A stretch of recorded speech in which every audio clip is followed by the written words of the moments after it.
Welcome to another episode of Ruff Talk VR, a weekly podcast with in-depth game reviews, exclusive developer interviews, and the latest MetaQuest and virtual reality news. We join our hosts, the father-son team of D. Scruffles and Stratus today, as they spend another episode breaking down and discussing the world of virtual reality. Hey, welcome to this episode of Ruff Talk VR. Today we're joined with Damon Poole. He's a developer of an awesome new... Dude, it's so good. Yeah, new escape room. Good. I don't know. What do you prefer to call it, escape room or puzzle game? What's the term that you prefer? I don't know. Frankly, from a marketing perspective, I put escape room on the end of the title so it would show up better in an Oculus store. It was originally a one-room escape room. That was sort of how I got into it. And then I got feedback that one room was probably not enough. And as I added rooms and the story started to flesh out, I was like, this is more of a puzzle adventure. But it's still, each area is kind of like an escape room in and of itself. And I love escape rooms, so it's more focused towards that kind of thing. But either way, I'm good.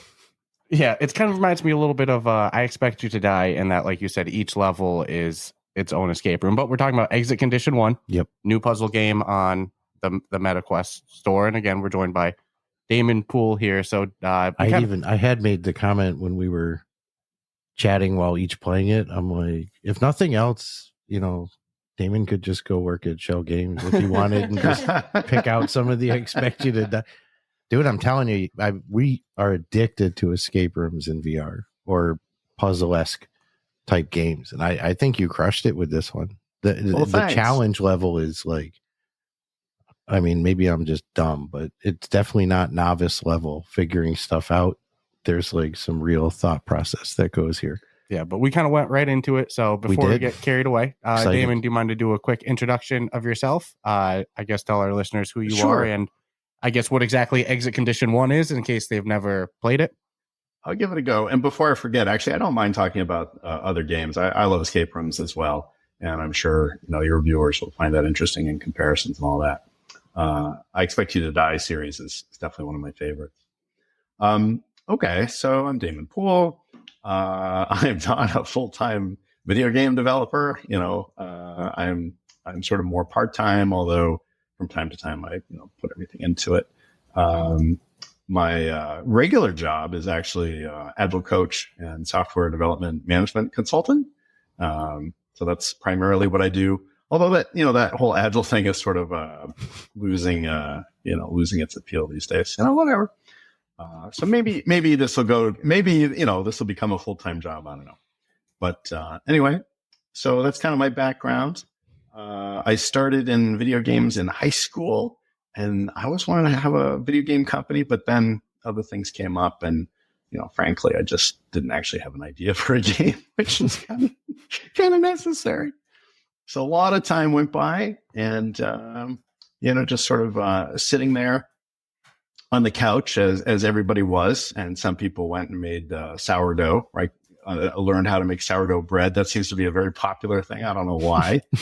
And then, of course, while you're doing that, you're watching Netflix, and then you realize you've watched everything, and you've discovered K-dramas and all this stuff you never knew about, and then you've played all the video games in the world, and then there you are on the couch again, right? During COVID, obviously. So I was sitting there, and I thought, okay, well, I remember there's this VR thing, and it looks okay. So I got a Index or HTC Vive.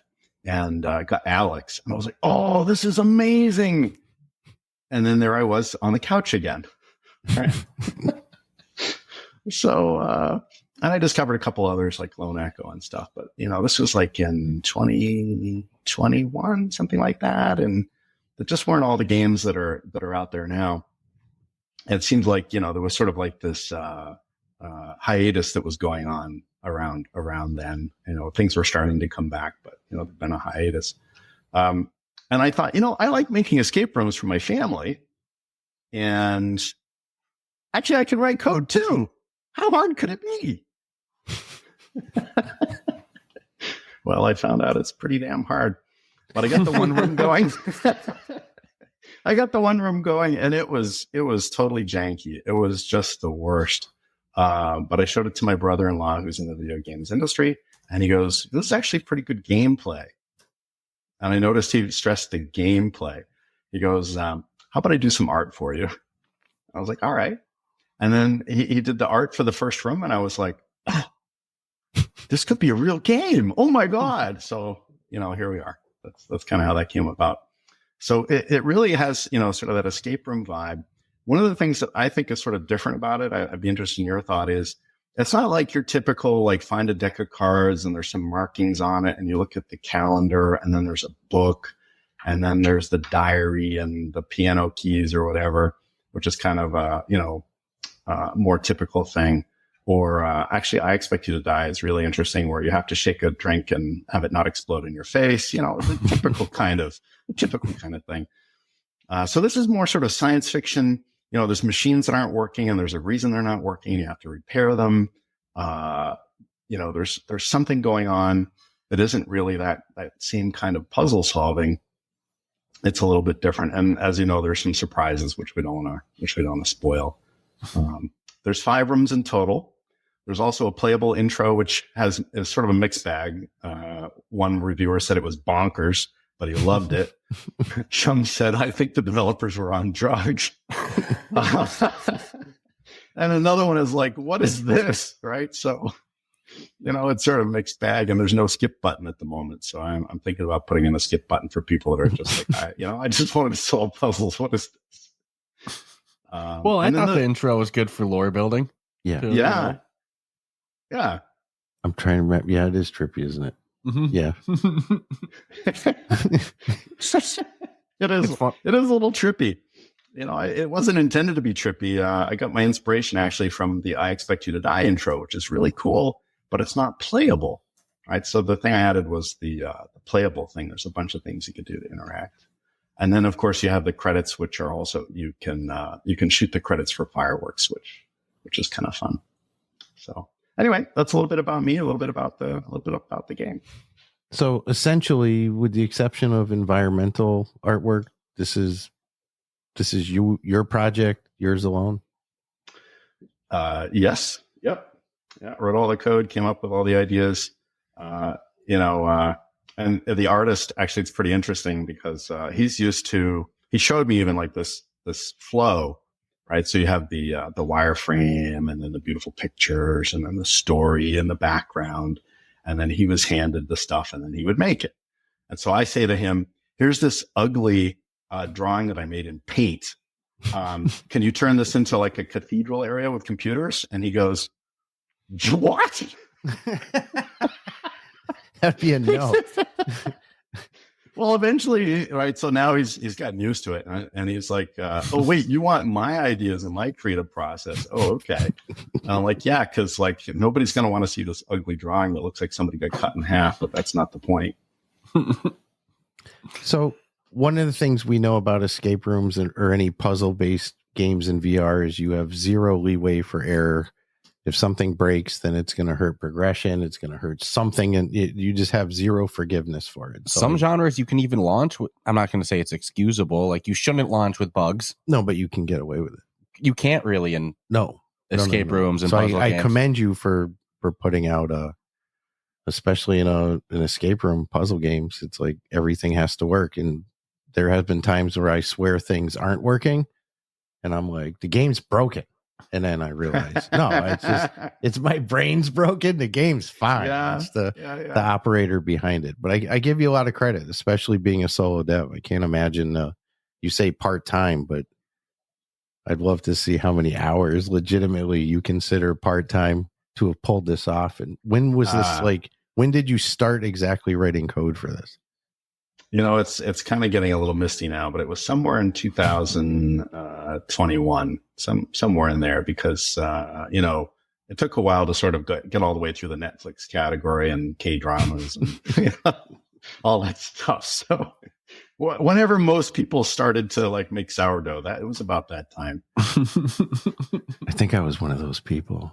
I don't know if I was doing it because of the situation, but remember we were both. Oh yeah, it. I think everyone's got to have a sourdough phase. It's part of the cycle. And during your intro, did I mishear something? Did you say you used to make escape rooms for your family? Did you say that? Yeah, I don't mean like, don't envision like, totally remodeled room like with trap doors or anything.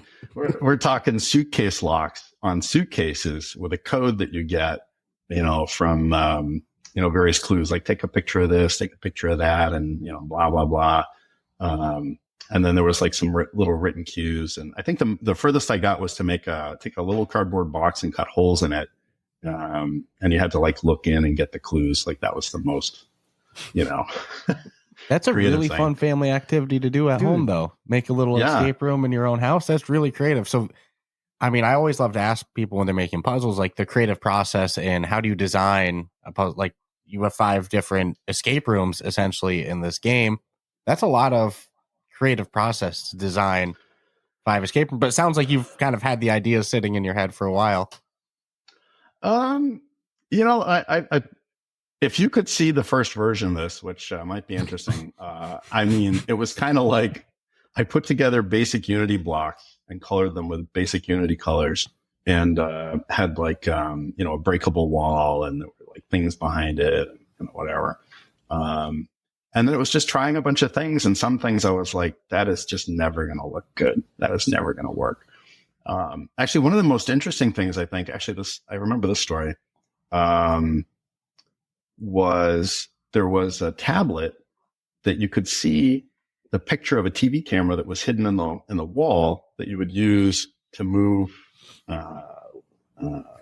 basically some wheels to unlock the door. And then that was just so unwieldy. And then one day I was like, oh, why not just use VR and you can see through the wall? It's like a security thing.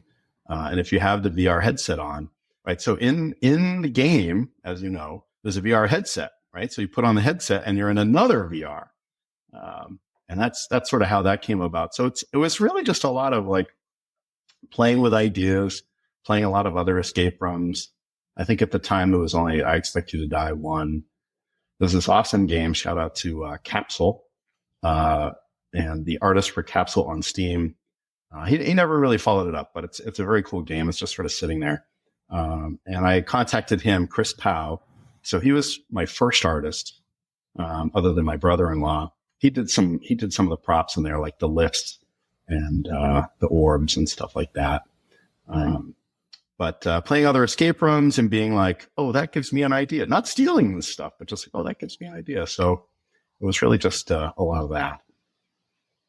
Well, go ahead. I was going to say it's got a 4.8 overall on the store. That's exactly what I was going to mention.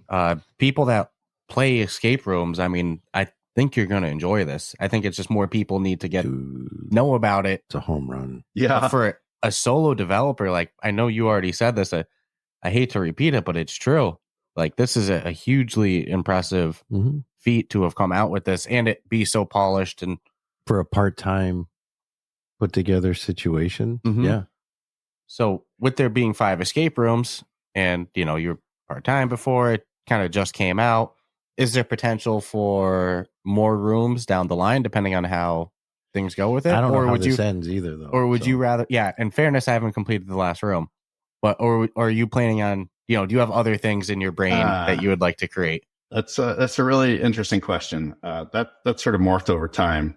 I forgot something I wanted to mention earlier, though, and you just brought it up again when you said the quality level. So I had a bunch of play testers over time, and a shout out to Impact Reality. They a bunch of their play testers tested the game.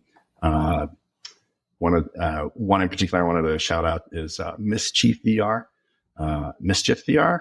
I don't know how she says that, but anyway, she really did a lot to find things and improve the quality of the game. But a whole bunch of other folks from that group were very helpful. So big shout out to Impact Reality. Totally recommend them. Well, a funny thing happened on the way to the game. I didn't really I gave you my research story, how I decided to, market this, the marketing research that I did, which was none. Hey, I like escape rooms and, sitting on the couch, sourdough, etc. But then I started to think about what to do next. And I went and looked at some of these other games, and they're awesome. And I'm sure with the, budget behind them and whatever, they do really well, but they don't do as well as some other genres. And so I think if I were to do another game, it would be, this sounds totally crazy, but a shooter. Oh, yes, the world needs another shooter. But the thing is, there aren't that many in VR. And once you've played them, right? Unless you're playing something like, I don't know, what's Population 1 or something, which, you just keep playing it. But if you played something like Saints and Sinners, when you're finished, you're done and you're looking for something else. What would make it different? A puzzle shooter. So what is a puzzle shooter? Well, what is a puzzle shooter? What is a puzzle shooter? What is a puzzle shooter? So actually, there's some of this in the current game, which is kind of how the idea came. At the end of the exhibit hall B, you got a bunch of drones that are keeping you back, right? So they won't let you go to the next level, and you have to shoot them. But you shoot them all you want, you're not going to get past them. So how do you get past them? Well, there's some tools in the game that you could use, which you have to kind of think, oh yeah, I got to use that tool. I got to do this, and then I can get by them, right? So it's a shooter, right? You got to have some accuracy, but there's also a puzzle in there. And the final battle is similar to that. It's not spoiling anything. You have to arrange some beam projectors such that the beam gets to the right place, fairly standard kind of a thing. But meanwhile, you've got robots trying to stop you. And so they zap them and they go back into, another position. So there's a puzzle. How do I get this puzzle solved while also I gotta shoot things off, right? So basically, puzzle shooter. So you want to induce the most highest amount of anxiety you can while trying to solve complex puzzles. I get it. I totally get it. Okay, not Dead Space level. If you ever played the original Dead Space, oh my God, I could only play that for 40 minutes at tops, and then I had to put it down. Like, I cannot do this. It's too much. I like that level. I like the idea, though. Yeah, I mean, I think that's it. I love where your brain's at, where it's not only, just make a shooter game. You go, what can I do that's different that hasn't been done in the VR space, which is an important line of thought to have. And a puzzle shooter, I had the same exact reaction you'd had, which is, well, what is a puzzle shooter? But that sounds like it could be really freaking fun. Yeah, dude, it's going to stress you out, though. Yeah. I mean, you have to know. It's like even having a timed escape room, like the 30-minute. Another door. It's got 30 minutes, whatever. That's it. I mean, you feel it instantly the second you look at the timer and it's now 29:58. It's like every second counts. Now you got things trying to freaking kill you. And you got to figure it out. And you're not going to the first time around, right? It's just probably not going to look at something and go, oh, I know exactly what to do. No, you're going to get freaking killed over and over and over until you finally piece together. That's how I envision it anyways. Mm-hmm. So I'm not upset about it. Listen, when someone comes out with a product that's good and it works, I'm selfish and I want more. And it's like, whether that be escape rooms or whether that be a puzzle shooter, I have faith in what you would you put finish, out. I Expect You to Die 3, you're going, where's 4? Where's 4? I'll say it right now. Where's 4? Somebody knows something, but no, I have respect for the genre. I also respect it's not for everybody. Sitting there solving complex shit definitely isn't but I'm hooked. I want new ones a month, every single month, but I want good ones that, they're not janky. They function. And look, the value for this game is there. It's $14.99, 5 escape rooms. Look how much an escape room costs you to go in real life. More than $14.99. Yeah, that's when you get 5 of them. I don't even know what they cost anymore. And I mean, I'll send you my Venmo. Feel free to pay more. There's no objection to this at all. That's funny. And like, oh man, to me, it's made for puzzle game fans because, I mean, yes, there are the hint options on your wrist where you can ask questions and stuff like that. Well, and there's also occasionally, I've noticed if you drag ass in certain areas, there may be a forced hint. which I actually, the first time I was like, well, that's pretty messed up. You're giving me clues. And then I'm like, well, it obviously knows. Like somehow this system knows I'm doing nothing and everything I'm doing is wrong enough that it's just going to give me not necessarily a solution. I'm just going to give you a little push in the right direction. So I'm not upset about but for me, it's like made for puzzle fans because it goes right into, in my opinion, again, same thing you said, maybe it's a lack of intelligence on my end, but it goes into pretty complex puzzles right off the start. So I'm having fun. Sometimes I'll go into an escape room and you can tell it's made for beginners and like the first couple hold your hand and then it gets really hard. Like to me, no, we went right into the fun on this one. I'm amazed at the creativity. Mm-hmm. Like, and I get it when you're not held back by reality standards and you can pretty much do, but to think of the like point A to point B to get to the results and all the shit in between, I'm like, this is ludicrous. Like, how do you even begin to like storyboard? There was no storyboard. There was no storyboard. Was the first puzzle that we play, like the first level in the game, was that the first level that you had made? No, okay, actually not. Yeah. So the office is so the original office was 1/4 that size. And it had the puzzles from the first room also in that. Not as many puzzles are there now, but it was all crammed into that one room, right? So the finding the security passes, the puzzle. Can't mention it, right? It's a huge spoiler to even say what it is.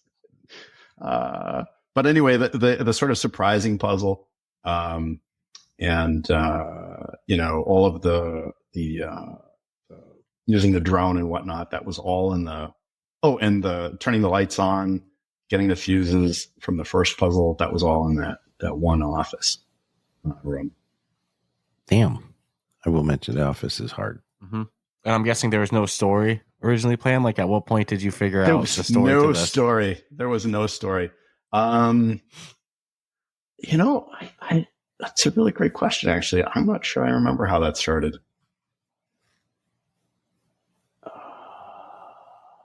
It just got going. And I'm not going to spoil the ending, obviously, but the ending is a little bit of a surprise twist. And how that came about was just totally, I don't know, maybe I hit my head or something, but I was just like, oh my God, I've been setting this up the whole, I didn't see it. And then I'm like, oh, this is a perfect ending. Right. So I can't explain it, but it is a little bit of a surprise twist at the end. I'm not even sure if this would be a spoiler or not to even ask, but is it a closed ending or open-ended ending? There is definitely room. I set it up to for you to come back. Okay.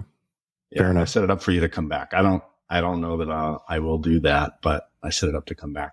And actually, you guys reminded me of something I've been sort of trying to remember to say about the puzzle difficulty. Some of that is not intentional, and I'll give an example. 2 examples that came from a critic. I reached out to a critic and I said, hey, I'd be interested in. You said there was one puzzle you thought was not fair, and he said, oh, here's what it is. So that was really helpful. And also, he pointed out something, and I'm just like, oh my God, what was I thinking? So actually, I'll use both of those examples because they're good. So in the office, it used to be, and by the way, if you haven't upgraded recently, upgrade if you're still going. It used to be that you had to find the scanners for the security passes in the office, not just the passes. And he's like, who would put a security pass scanner under a desk? And I'm like, yeah, they would be on the door, and they're not. Oh yeah, they should be on. Oh my God, why are they not on the door? So, in the latest update, all 3 are on the door because that's where they belong. And I just made more hiding spots for the scanners, which is no spoiler at all. So that was one I was kind of like, yeah, right. So it was unintentionally difficult, right? So I've tried to remove, and I'm still looking for and removing those. It's a puzzle for me. I can't see them. I know where all the stuff is, right? I can't see and the other one, which is really, it's really cool to have something clever, but if it goes against real life, it's impossible to see. So the other complaint was, I see how it might be interesting once to line up the tram in the exhibit hall B. You know, you have to dock the tram with the stations. But it just got really tedious after a while. And I'm like, oh my God, you don't have to do that. You just press the button and it does it itself. But if you're a tram operator, right, and you got the control and you got the door button, you line up the tram and then you open the door, of course. Nobody presses the open the door button and it automatically aligns itself. So that was kind of okay. So now when you get near enough for it to auto park, it starts blinking like, oh, you can do something with me, to give you a clue, like, oh, just press the button and it'll auto park. Right. So that's the challenge on my side. I couldn't see that. It was obvious. You press the button. Mm. Well, that's cool that you're open to player feedback like that. I was legit. That was coming out of my mouth. I'm like, I'm listening to it and I'm like, not everyone will. It doesn't sound like it was a masses of people saying the same thing. It's like you took someone's individual. One person. Yep. But just made you look. They had a good point. Oh, the scanner one I could argue against.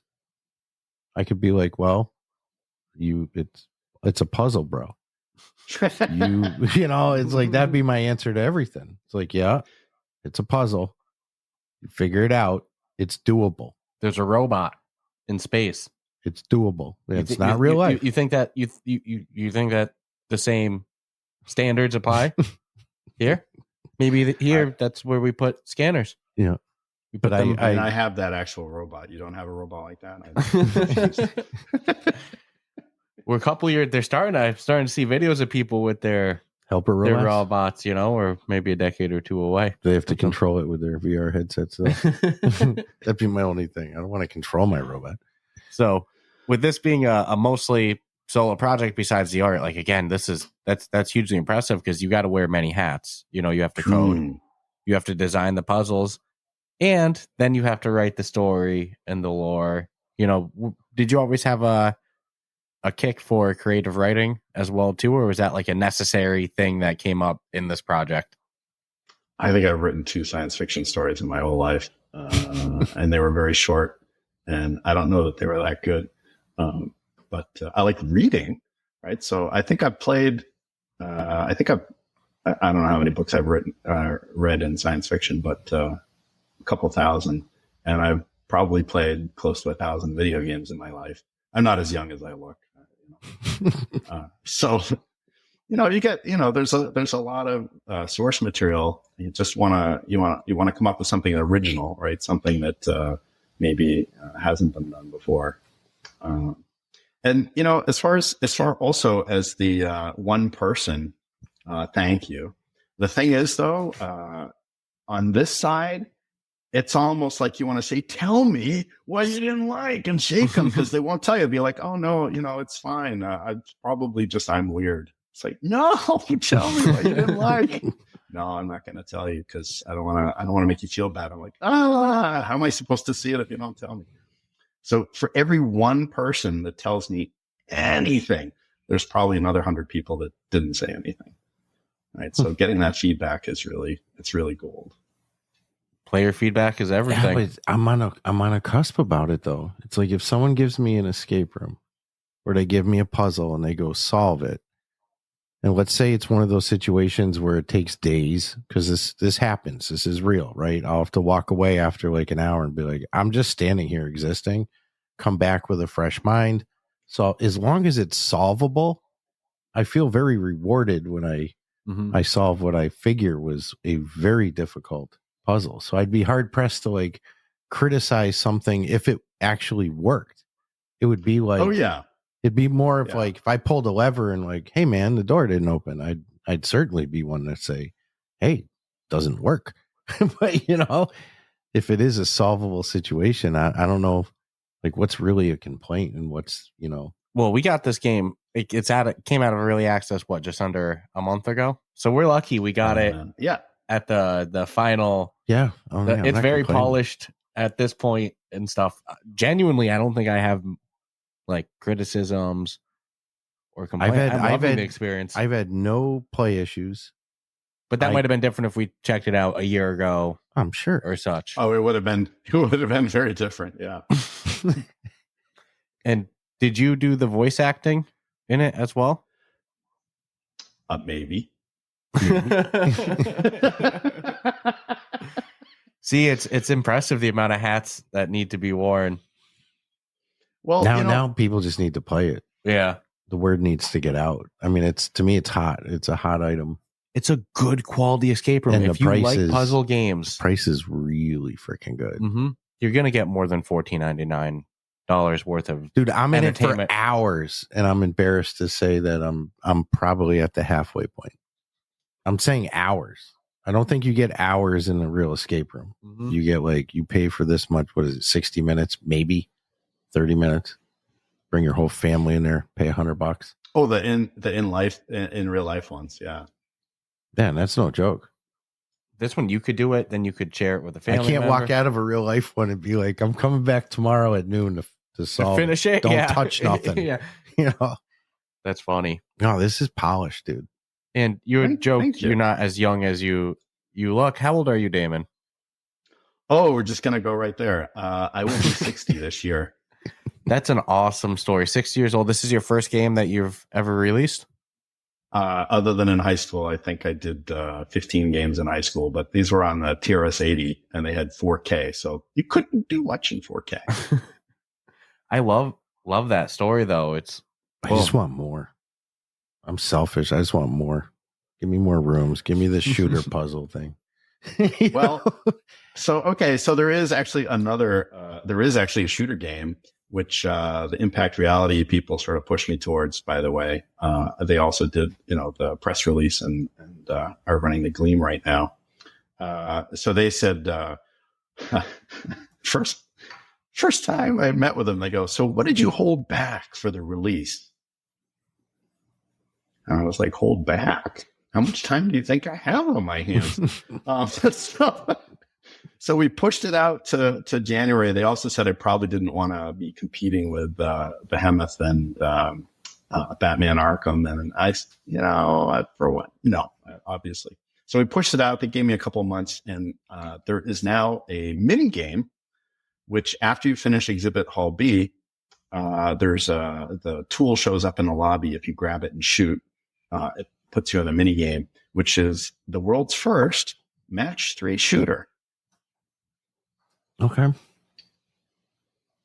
That's a little Easter eggy. Mm-hmm. That's a good one. I'm going to have to go and what number room is the Exhibit Hall B? Okay. So there's the Am I on Drugs psychedelic intro. There's the, which actually has 30% more drones in it now. I added some at the end for those that like to shoot things. There's the playable intro. There's the cryogenics. There's the, oh my God, it's my own game. What's next? Manufacturing. Then there's the office. Then there's Exhibit Hall B right after that. And then there's the CPU area and then the credits. I am at the halfway point, by the way. Okay. You know what I want to comment? I'm going to forget, so I have to get it out real quick just to put it out into the atmosphere here. You crushed it with drone flying. Oh, thank you. That's not a spoiler, right? I don't think so.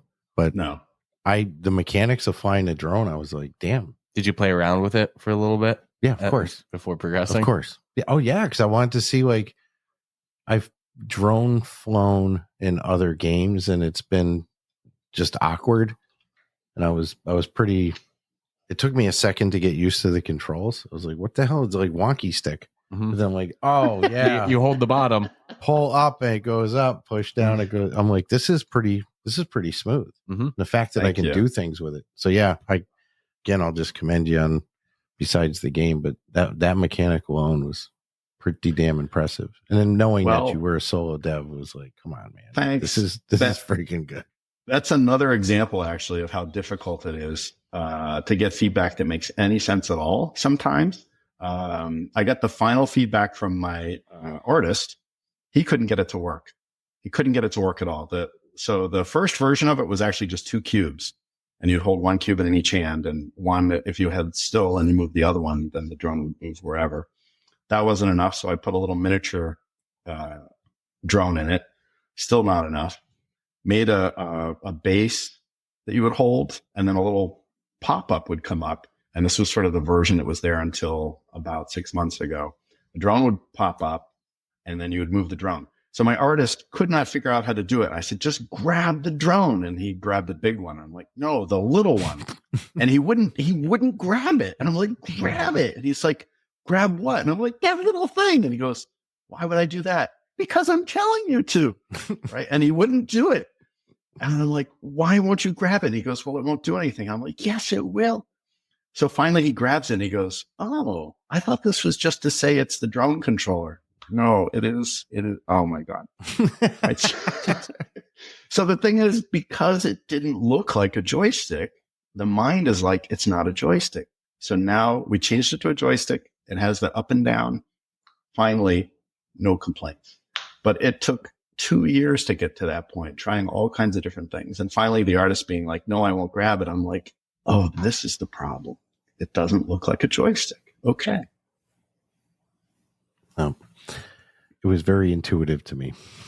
I just took that 1 second to figure out. Like I said, that's the benefit up and down. I'm like, I don't know, how do I go up? That's the benefit of us hopping in at the point that it's out of early access. And exactly.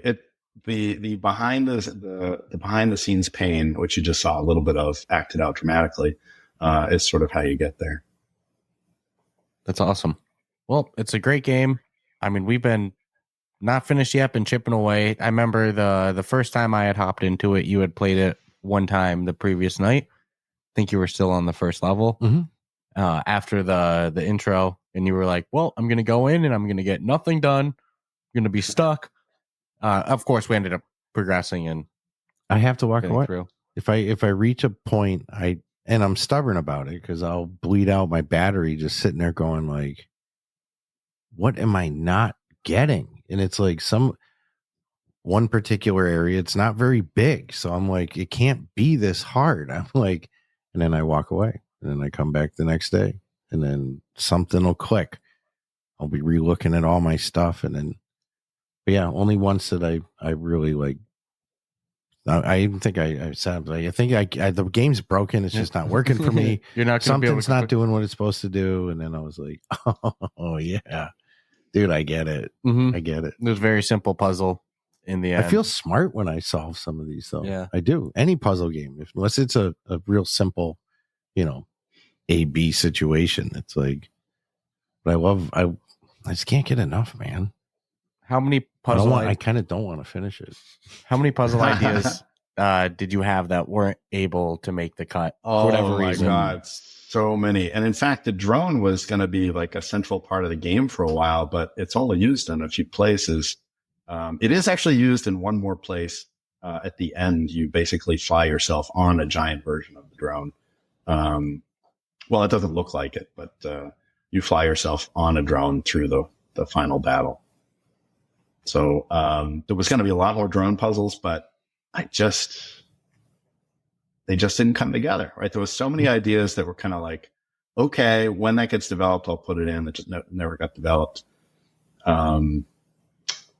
So let's see, what else was there? Yeah, that's the only one that I can think of off the top of my head was there were going to be more drone puzzles. The other thing that I discovered, I think by my family when I went to visit them and they tried it for the first time, is people like smashing things. I won't give a spoiler there, but people like smashing things. So if I was to do another one, there would be more smashing. Maybe there's even an idea for just a smash things game. I don't know. I'm actually shocked no one's done a Smash Room side game or an actual Smash Room game. Those are starting to become popular in real life. The Rampage rooms. And then imagine like in VR. It'd be pretty intense. Put any objects in there you want. Just go ham, car, whatever.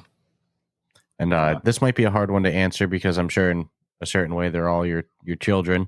But do you have a favorite puzzle room in there? I think the finale is probably my favorite because it has timed version of the circuit and wiring and whatnot, fiddly puzzles.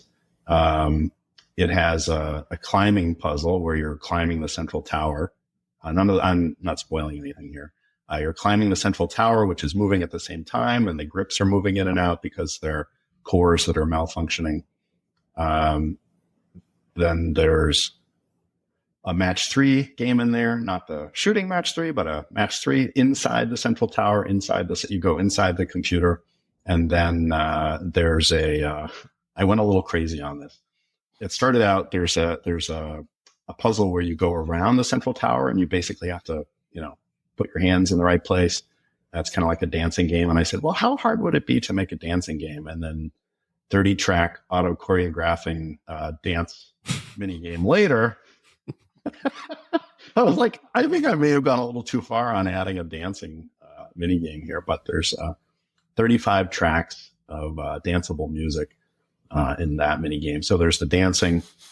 Then finally, there's the final battle where you're shooting and trying to line up the beams to get out. I feel like there's so many mini games. I like how you just go all in though. You get an idea, like, oh man, all right, might as well do it. At the end of the day, finding out it was a tremendous amount of work to pull off, but screw it, I want to do it. No, that's pretty. I think I just sort of fell asleep on that one, and 3 months later was like, what have I done? Well, that's the benefit when it's a passion project, right? You don't have deadlines and stuff like you can screw it. You want to add 32 rhythm songs? Why not? Who's to tell you no? Now you're an official quote unquote game dev. It's not, Yeah, does that feel surreal to have a store like a game in the wild that users can buy, review, get hours of enjoyment out of 4.8? That tells you something. It's not bad. No, dude. It's not bad at all. That's really good. Oh, thanks. Thank you. No, it's a great game. I hope we see more out of it, but I love to hear that you have other game ideas. It sounds like there's an endless amount of ideas kicking around. Just the fact that there'd be mini games just for whatever reason of feeling the need to have them. And maybe it says this on the splash screen and my brain just blocked it out, but was this made in Unity or Unreal? Unity, yep. That makes sense. I've tried to play around a little bit with Unity from time to time. It's very user friendly. I feel like for a solo dev, it's like ideal, yeah. So I could be wrong about this, but I think actually the performance in VR of Unity is more optimized as well. I don't know. I know, for instance, that Red Matter was done in a modified version of Unreal, but that seems like kind of an exception. I don't know. But yeah, the Red Matter devs are doing something magic with their graphical team, dude, and stuff. What they were able to pull off. That was I still wonder how Red Matter 3 runs on the Quest with such high graphics. Red Matter 3? I'm sorry, Red Matter 2. Okay. Yeah. What did I miss? No, I still want. Because I was thinking, you haven't Quest played 3 it yet? Oh my god! Because I was thinking Quest 3. One of the best series in VR. It's a great intro series for new VR users. Yeah, I would definitely say. No doubt. So, last question for me. I always love to ask this part. What was the most challenging part of making a puzzle game like this on a emerging platform like VR? You're so alone. So there's this asset that I used called AutoHand. There's some others out there. I forget what they are, Hurricane or something like that. But one of the things I think that also makes the game stand out is the hands are like the ones in Alex, right? The video game. You could just grab something from any angle, it picks it up. It's really amazing. It makes it very immersive. So it was a central part of the game. And I became one of the largest contributors to that asset, on that Discord. I contributed some patches, some fixes, a lot of support, that kind of stuff, helped move the asset along. I was like, who am I? Somebody that's never done a game to be, doing that. That's crazy, right? So I had nobody else. There was nobody to reach out to. That asset was not fully developed when I started using it. It is now, though. It's an awesome asset. And just a simple thing, like I discovered this recently, using the default lit shader is a bad thing to do. I went to the simple shader and performance went up dramatically. That's not on any blog there because I guess people just know that. right? So the kinds of things that you could find out there to help you optimize on what's basically, an iPhone strapped to your head, not a PS5. It was just so hard to get that information and get questions answered. Actually, one of the very hardest things is I started out on a mission to make real room scale, right? So it maps. I don't know if you tried it in real room scale, but if you have 2 meters by 3 meters, you can just walk around. You don't have to use the motion controls at all, and no teleport or anything. So that's actually pretty cool. Like you bend down to open a drawer and whatnot. I think this game is one of 5 games in the world that uses that. Eye of the Temple being another one, T for God, and Traversal. Shout out to those folks. And there's no information on the APIs, and they barely work. Right, getting those to work was really something. Well, we've said it many a time over the years. It's like all the developers doing what you're doing are writing the rules for the next batch of developers that want to do it. So it's like, it's like you're having to figure out all these things that like, it's not like common knowledge or people are just throwing all the info out there. But I imagine in the networking is rather huge in the development community using technology. That's relatively, everyone's going to run across some of the similar hurdles. So yeah, your struggle will make it easier for the others down the road. And yeah, absolutely. Do you have any Discord community or social media that users can follow to stay up to date on the latest and greatest in Exit Condition 1? Yeah, so if you just go to the landing page, the Discord is listed there. So for sure, and it's a pretty active community.